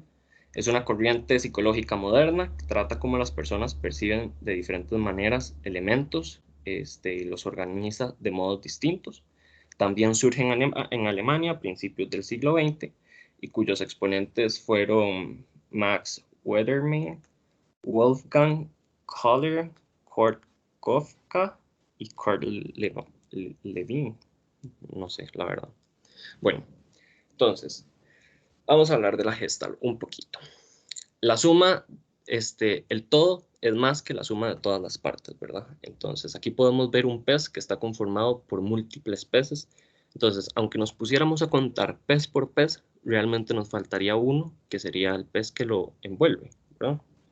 Entonces, hay más de lo que en realidad creemos que hay. Entonces, todos los ejemplos que voy a poner son de Coca-Cola. Coca-Cola es una de las marcas que ha estado posicionada a un excelente nivel mundial, precisamente por su publicidad, por este mensaje que queda en el cerebro sin que uno se dé cuenta, porque realmente no es el producto. Sabemos que el producto inicial fue Pepsi, que era el más vendido, y fue a partir de los anuncios de Coca-Cola de cierto año en los que esto cambió y ahora nadie consume Pepsi y todo el mundo consume Coca-Cola, a pesar de que la Pepsi a nivel salud es mejor. Es un poco mejor, o sea, no es que sea mejor, pero es un poco mejor, es un poco más natural. Entonces, la teoría de la Gestalt, bueno, la primera es la ley de cierre. Aunque percibamos imágenes incompletas o descontinuas, el cerebro siempre encontrará la forma de completarla. Aquí no hay ninguna botella, pero no necesitamos que haya una botella para saber que ahí está la botella de Coca-Cola, la emblemática botella que ha estado toda la vida. En la opción 2 tenemos la ley de proximidad, que es cuando una figura u objeto está más cerca de los demás, lo percibimos como uno solo. Aquí hay muchas botellas, pero al estar tan unidas y por la forma nos da la percepción de que es una sonrisa, ¿verdad? La ley de la simetría. A la distancia los objetos se perciben como iguales o como uno solo, aunque estén realmente por separados. Aquí podemos ver diferentes anuncios, diferentes formas y volvemos a lo mismo. Vemos la botella de Coca-Cola sin que esté presente. La ley de la continuidad. Los objetos que mantienen un patrón o dirección tienden a agruparse entre sí. Aquí tenemos la Coca-Cola regular, la Coca-Cola cero, la Coca-Cola light y si no me equivoco esta es la Coca-Cola de café. Entonces, son diferentes Coca-Colas las cuatro, pero al fin y al cabo estamos hablando de lo mismo y el mensaje es continuo, o sea, se entiende como uno solo. Ley de figura y fondo describe cómo se percibe más una figura que del mismo fondo, parte de la base de que el cerebro no percibe un objeto como figura o fondo a la vez, ¿verdad? Bueno, aquí podemos ver el beso. Bueno, no sé si sí, evidentemente sí se ve. Esto es una flor y aquí podemos ver los labios de una persona y la barbilla. Aquí la barbilla de la otra persona, los labios de abajo y los labios superiores. Pero si seguimos la línea blanca, realmente lo que está hablando es de una rosa. Entonces es como, volvemos a lo mismo, como el cerebro logra captar diferentes mensajes en una misma imagen, ¿verdad? dándole como un acomodo mental basándose en las experiencias antiguas. Entonces, la ley de la simplicidad, la sexta, la penúltima, los elementos se perciben de la manera más simple, destacando desde lo más importante. Y por último, ejemplo de Coca-Cola, la ley de la experiencia. Utilizamos conocimientos previos y adquiridos para entender ciertos elementos que no están tan definidos. Todos los elementos anteriores, bueno, yo se los mencioné, que tal vez no debía hacerlo, eran de Coca-Cola, y todos relacionamos la botella de Coca-Cola y la emblemática es esta. Nos basamos de la experiencia y también como de las múltiples formas de acomodar las cosas para lograr entender el mensaje. Excelentes publicistas de parte de Coca-Cola Company. Bueno, ahora voy a tomar agua, un momento.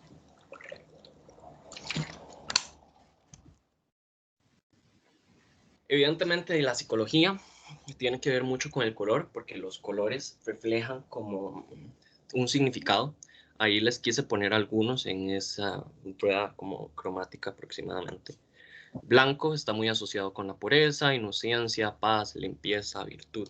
Rojo con la pasión, naranja, innovación, amarillo, calidez, verde, naturaleza, azul, profesionalismo, violeta, sabiduría y negro como de poder, ¿verdad? Entonces, tengo que hablar de la teoría del color. Tal vez no soy el mejor para hablar de esto. Los compañeros que están en pinturas ya deben estar cansados del tema y lo deben de dominar mejor, pero siempre se va a ver un poco reflejado en la parte psicológica, porque es la mente la que controla todo, y hasta la percepción de los colores, un poco. Entonces, el color está compuesto por luz y energía, son captados por nuestras retinas, se convierten en impulsos eléctricos que llegan al hipotálamo en el cerebro, ubicado en el sistema nervioso. El hipotálamo es el centro de procesos hormonales y endocrinos. Por esta razón, los colores nos producen alegría, tristeza o nostalgia, hambre, diferentes sensaciones. La luz que llega del sol viene en todas las frecuencias posibles, desde la más elevada, como los rayos gamma, hasta las más bajas, como las ondas de radio. Cada frecuencia de luz tiene también un nivel de energía asociado. Entonces, nuestros ojos no captan todos los rayos de luz, digamos. O sea, nosotros tenemos una parte visible que es estos colores, digamos. Entonces, esa parte visible capta una parte limitada del espectro electromagnético y ahí es a donde aparecen los colores. En el color tenemos en el ojo, perdón, tenemos tres tipos de conos primarios, que serían rojo, verde y azul. Esta triada hacen el modelo RGB. Las siglas son en inglés, ¿verdad? Red, Blue and Green.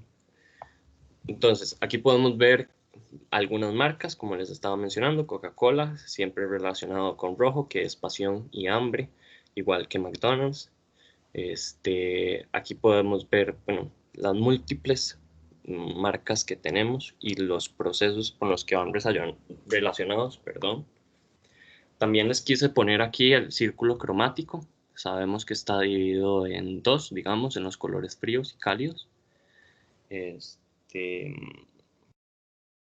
círculo cromático cuenta con 12 casillas para comprender mejor la combinación de colores según nuestro cerebro reacciona, tratando de lograr una armonía visual o dar un estímulo distinto al cuadro.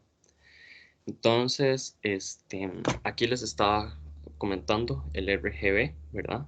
Red, Green and Blue. Y aquí tenemos, aquí tenemos los colores pigmento, que sería magenta, morado y amarillo, perdón, me fui. Bueno, les estaba mencionando que los colores fríos son los rojos, naranjas y amarillos. Los colores fríos son azules, morados y verdes, y los colores cálidos son rojo, naranja y amarillos.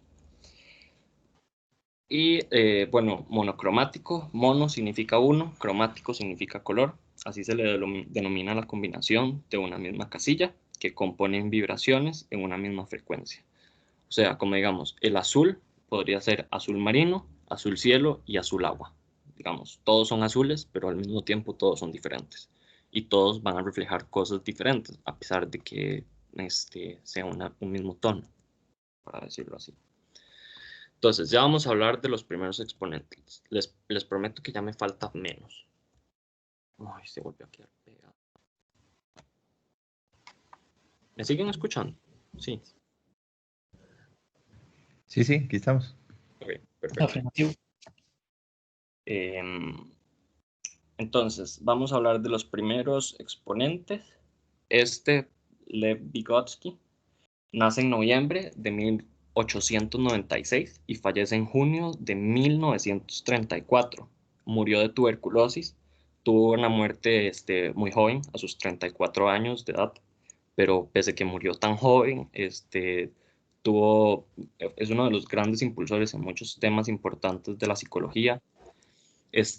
Ruso de origen judío, a pesar de que, bueno, había muchas restricciones para los judíos en esas épocas para ocupar cargos importantes, fueron varios judíos los que, de hecho yo creo que de los que voy a hablar hoy, todos eran judíos.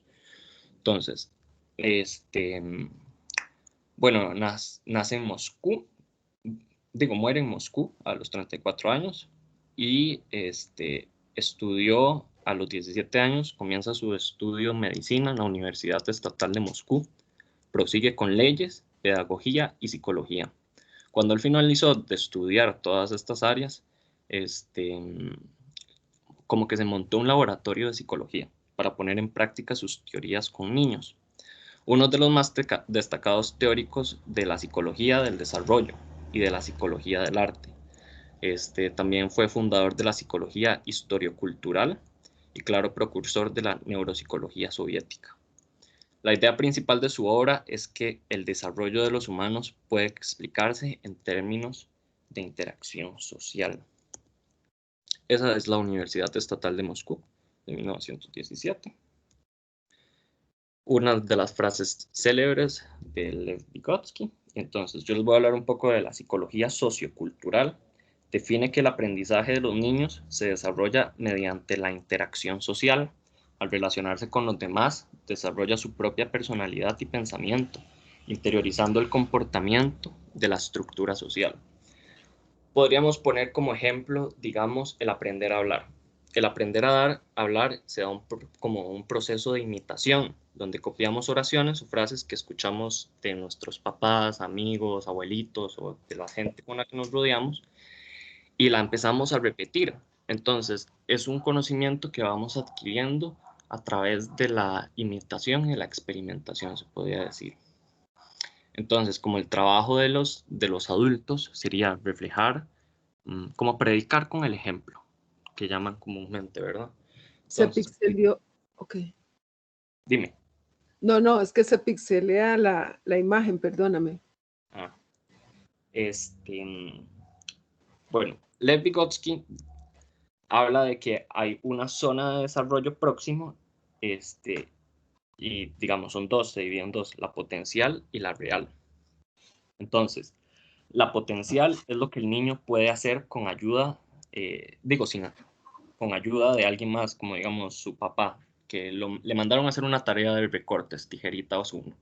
Entonces, habrán curvas que él no podrá hacer solo todavía, hasta que el papá le enseñe, y lo va a lograr hacer, pero primero lo va a hacer el papá. Mientras que está la zona de desarrollo real, que es el conjunto de conocimientos que posee o ha adquirido durante el tiempo. Ven, aquí se los estoy mencionando. Parte de los conocimientos previos es la zona real y la zona potencial son los que adquirimos posteriormente. Bueno, y Lev Vygotsky decía que a través de otros logramos ser nosotros mismos, precisamente por esto. Entre sus obras más destacadas estaría La psicología educativa, La mente en la sociedad, El significado histórico de la crisis de la psicología, El desarrollo de los procesos psicológicos superiores, Psicología del arte, y ahí hay como una serie de libros más. Otra persona que también influyó en la parte de la arteterapia realmente fue Sigmund Freud. Yo sé que varios también ya lo conocen, pero les voy a hablar de él un poco. Bueno, un poco no, bastante. Nace el 6 de mayo de 1856 en la República Checa, que era parte del Imperio Austriaco. Nace en el seno de una familia también judía, el cual también tuvo bastantes restricciones por esto, porque no se podía acceder a cargos importantes. Entonces, es un médico enfatizado en la neurofisiología y padre del psicoanálisis. Sus principios fueron investigaciones sobre células nerviosas. En 1890, bueno, sí, habían restricciones, entonces empieza a trabajar en el Hospital General de Viena.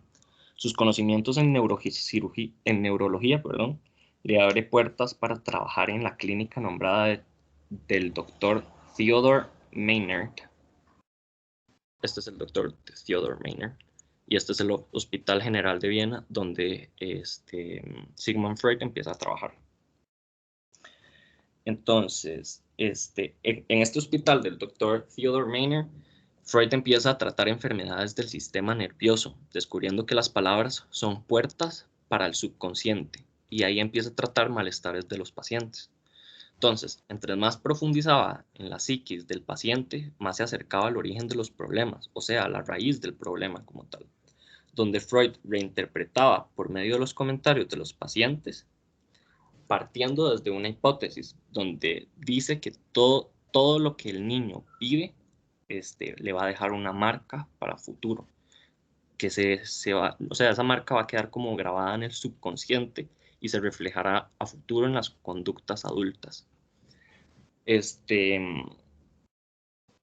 Cuando el paciente generalmente se empieza a dar cuenta de los orígenes de sus conflictos, como de la raíz de las cosas, pueden empezar a cambiar, porque se da cuenta que muchas de esas ideas que tienen en su subconsciente no son ideas propias, sino son como complejos o diferentes cosas que se han ido agregando con el transcurso de la vida, que muchas veces han sido afectados por otras personas. Entonces es más fácil cuando uno logra como entender eso para partir y empezar a mejorar, digamos, como en sus cosas. Entonces, después Freud recibe una beca para ir a Francia con el neurólogo Jean-Martin Charcot. En esa época, cualquier síntoma sin explicación iba muy relacionado. Este es Jean-Martin Charcot, él era. En esta época, cualquier síntoma sin explicación era relacionado con la histeria. Entonces, para ellos todo era histeria realmente, y lo que recomendaban para la histeria era baños termales,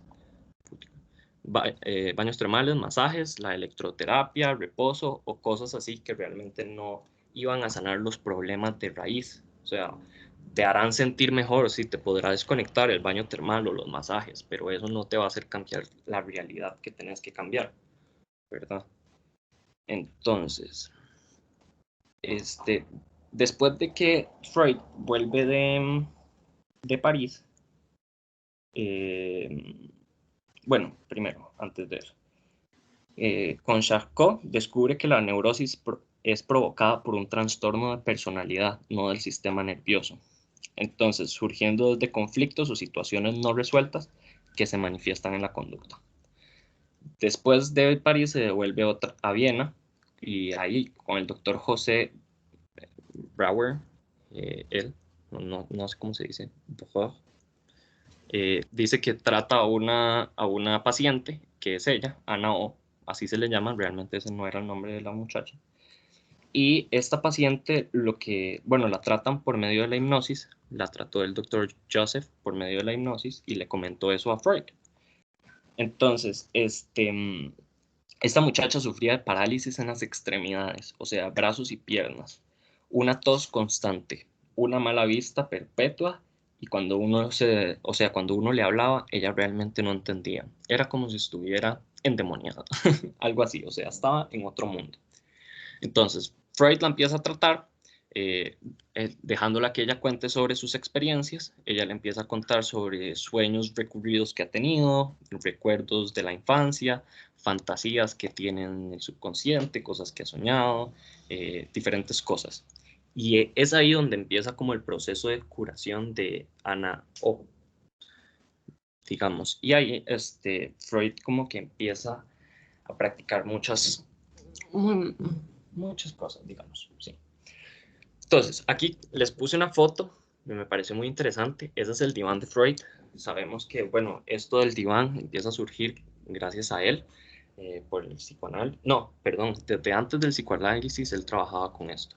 Pero bueno, así se veía la oficina de Freud antes de la Segunda Guerra Mundial, antes de que llegara Hitler y tuviera que partir a Inglaterra. De hecho, ese diván está en un museo. Realmente no tengo el nombre del museo en este momento, se me olvidó anotárselos, pero sé que todavía está, se puede ver. Ok. Entonces les voy a hablar un poco de la asociación libre, que también es otra llave que Freud decía que va hacia el subconsciente. Él tiene un gran descubrimiento que es por medio de los sueños, donde se expresan deseos no manifiestos. En 1896 escribió La interpretación de los sueños y explica a través de ellos que podemos solucionar cosas arraigadas en el subconsciente. Digamos, en 1905 también hizo una publicación de 3 ensayos con investigaciones de la teoría sexual, vinculando el goce con la sublimación. Y decía que los deseos sexuales son los primeros impulsos que nos llevan como al goce. Entonces, las etapas del desarrollo psicosexual se las tengo que explicar, se dividen en 3. Es la etapa oral, la etapa anal y la etapa genital, digamos. Bueno, está la metáfora del iceberg también, que él la hizo.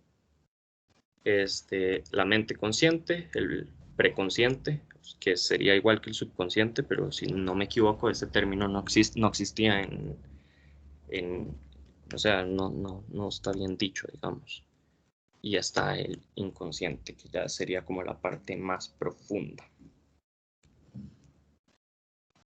Okay. Qué raro, no sé dónde está lo de la parte anal y esas cosas. Bueno, se los voy a tener que decir así. Me parece que la presentación está como incompleta. Pero bueno, empecemos con la parte anal. Él dice que el contraer y el soltar genera placer. La parte genital es un proceso que va desde los 3 a los 4 años, donde se descubre el placer por medio de la zona genital, empezando las curiosidades entre los sexos biológicos y sus diferencias. Y después empieza el complejo de Edipo, que son los sentimientos de los niños hacia sus padres. Empieza a crear emociones contrarias como amor y celos o rivalidad y dependencia. Es una etapa fundamental porque ahí es a donde el niño como que empieza a desarrollar su carácter, su pensamiento propio, su orientación sexual, diferentes cosas que son propiamente del individuo como tal. Pero bueno, eso era una mención nada más que les quería hacer de las etapas del desarrollo psicosexual, que es algo que él también, un conocimiento que él trajo al mundo. Y aquí quería hablar sobre el yo, el ello y el yo y el superyo. El ello son los impulsos primarios, la mente del bebé. Es ello abstracto y al ir creciendo van descubriendo cosas nuevas. Eso a futuro les va a crear el yo como tal. El yo adjudica varias funciones, es como una guía de la realidad, es un inhibidor de impulsos inconscientes que lo convierte en un mecanismo como de defensa.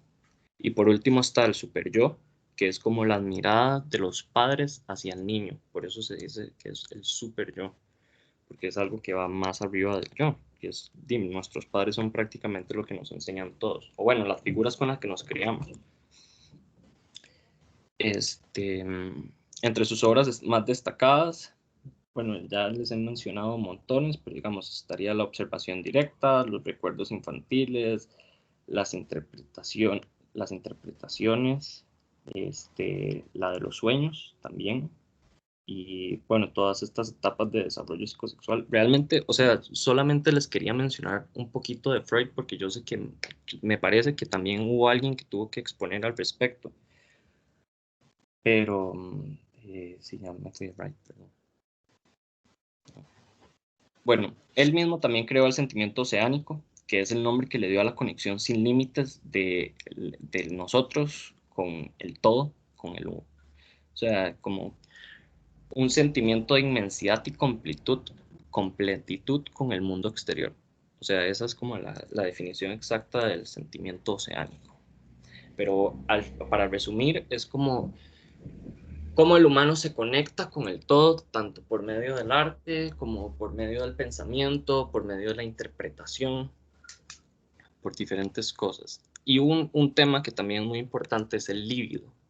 Él dice que el líbido es una energía que impulsa al humano al tener deseo. Mucha gente suele relacionar el líbido de una vez con deseo sexual. Entonces, según él, o sea, sí, el deseo sexual se podría decir que es uno de los más básicos, pero no es el más importante. O sea, él dice que de hecho el líbido es esta energía que nos impulsa no solo como a, no solo como a tener relaciones sexuales, digamos, sino nos impulsa a crear, nos impulsa a reflexionar, nos impulsa a, no sé, a hacer ejercicio, a hacer múltiples cosas. No es algo que se reduce solamente en la parte sexual. Y aquí tenemos una parte gramatical porque como podemos ver, líbido hay dos, hay uno con B y hay uno con V. Entonces, con V significa que es una persona extremadamente pálida y líbido con B sería el deseo sexual o bueno, esta energía de la que Freud tanto hablaba. Y ya para el último, qué vergüenza de verdad que se me haya ido como la presentación, no sé por qué está dándome tantos problemas hoy, pero bueno. Me faltaría Gustavo Theodor Fechner, que fue un filósofo y psicólogo nacido en Polonia en 1801, conocido por formular una ecuación para cuantificar la relación entre el estímulo físico y la sensación asociada. Esto fue creado en 1860. La importancia de Fechner en la historia de la psicología destaca primordialmente en que fue el padre de la psicofísica, enfoque de la psicología experimental que ofrece a los estudiosos de la sensación y la percepción un medio para vincular. Y bueno, eso sería todo. Muchísimas gracias. Aquí les puse una obra de Vito Campella, pero realmente no era la que iba a analizar como tal. La que yo iba a analizar es una obra que hizo una amiga hace poco. A ver, me voy para acá otra vez. Dejo de compartir. Qué vergüenza. Estoy así todo en pijamas y todo. Bueno, hola, ¿cómo están? Vean, esta es la obra que hizo una amiga, más o menos. Está aquí en mi cuarto porque ella la fabricó aquí. No sé si la pueden ver, digamos. Claro, qué linda. Es como una persona que está montada sobre una lira, ¿verdad? Esa era como lo que ella quería transmitir a la hora de hacer la obra, ¿verdad? Aquí está una persona sosteniéndola. Estos se supone que son los cabellos, pero da al mismo tiempo como un reflejo de como de derretirse, digamos, de unificación. Entonces, puse esta obra, me pareció muy interesante porque cada vez que alguien entra a mi cuarto, se queda viendo el cuadro o el Canva o lo que sea, llamémoslo obra, y le da como una opinión diferente, ¿verdad? O sea, todos ven algo diferente aquí. Hay gente que ha visto, de hecho, como el deseo sexual por el hombre y la mujer que se están unificando. Hay otras personas que han dicho que es como esta persona absorbe la energía de esta para poder vivir. Hay gente que ni siquiera ve que son humanos. Entonces, realmente, como me parece muy curioso que todos le demos diferentes perspectivas. Nada de lo que mencioné anteriormente fue lo que el artista al inicio trató de reflejar, porque ella pintaba una lira, una muchacha sobre la lira y una persona que lo estaba ayudando. Por supuesto, no es un arte que es tan claro por las manchas, la forma de derretirse y todas estas cosas. Pero es curioso que la gente lo relacione de tantos modos diferentes. Y por eso fue que la puse, porque realmente siento que, bueno, la psicología va muy relacionada, no solo por los colores, que cada color nos da una forma diferente, sino que la forma tal vez no es tan cerrada o lineal como para que nos haga pensar de una vez en algo inmediatamente. Y sí, yo creo que esa sería mi presentación. espero que les haya gustado, espero no haberlos aburrido y ya. Ok, muy bien. A ver, ¿qué comentario? Lo que nos queda de sesión, un poquito. Un Yo quiero comentario para felicitarlo. los jóvenes que todavía... Ok. Yo le quiero felicitar a Daniel, le quedó muy, muy linda la presentación, como siempre, ¿verdad?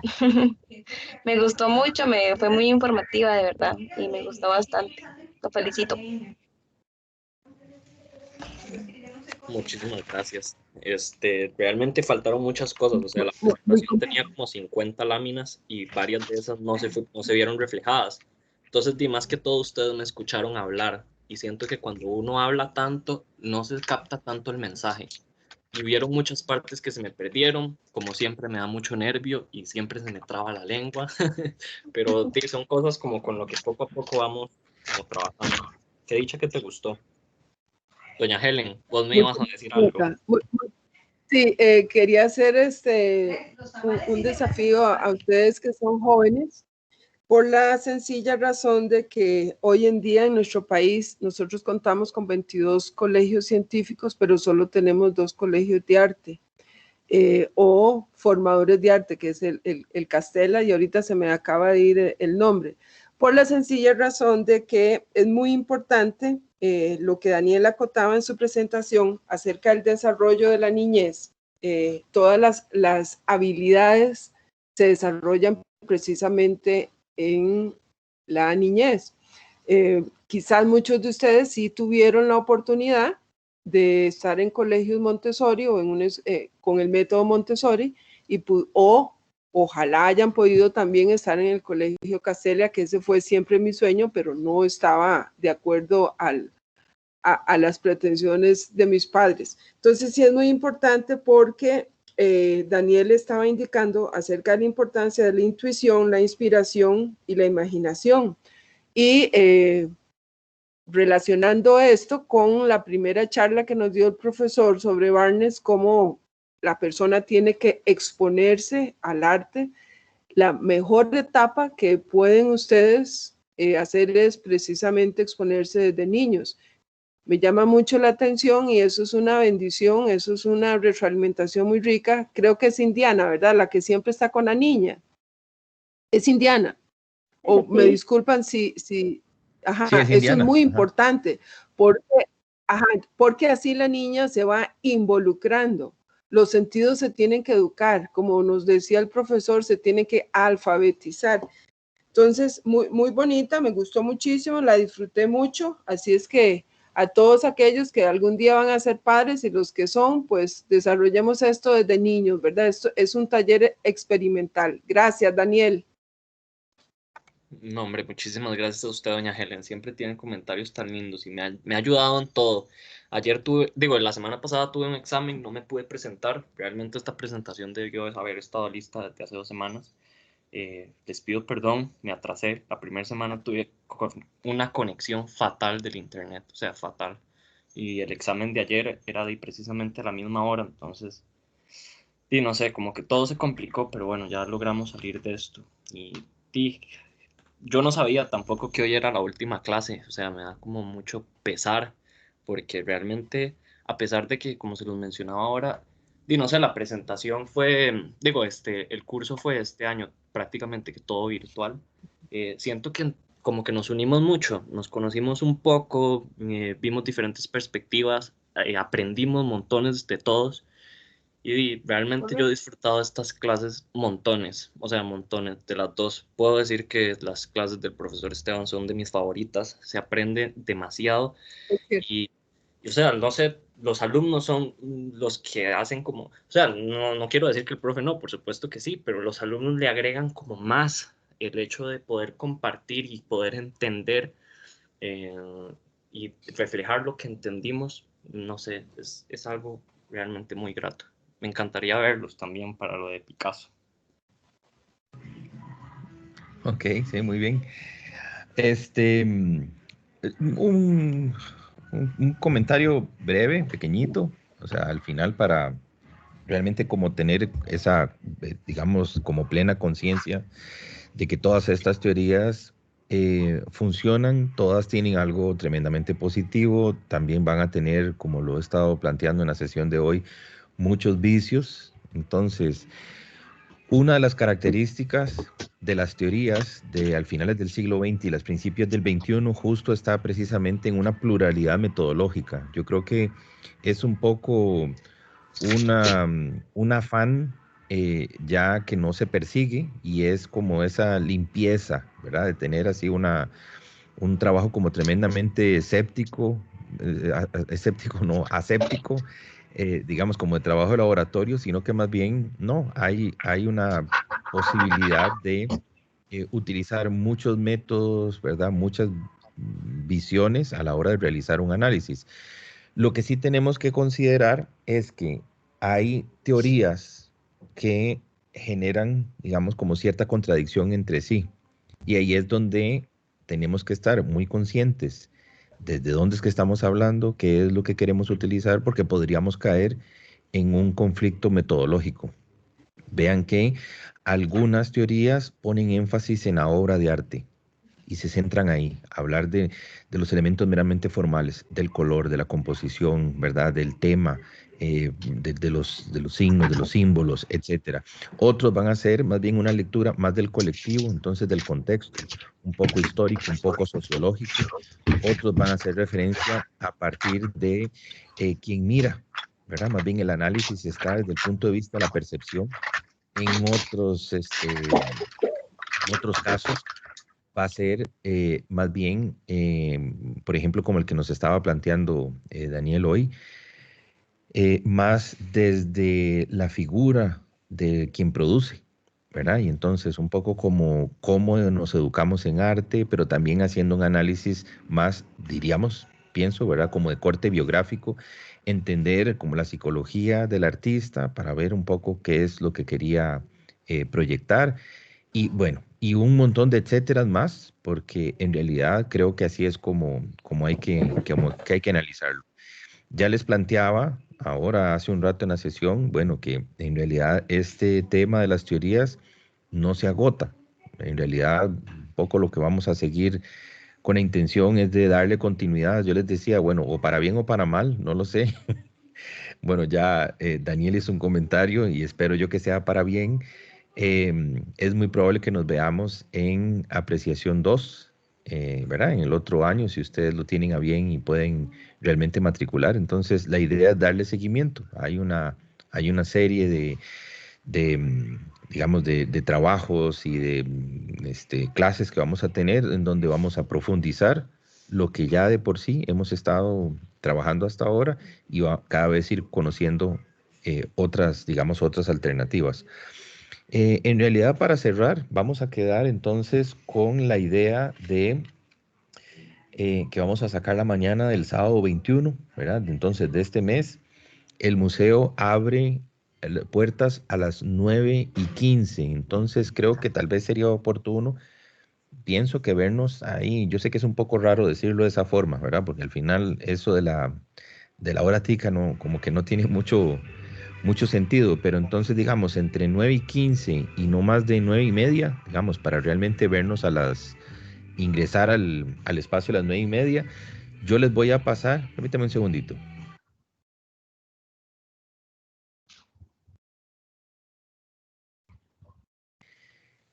Sería, le voy a pasar a doña Helen un par de enlaces y lo voy a hacer, de hecho, bueno, ahorita ya lo hago para tal vez cerrar la sesión acá.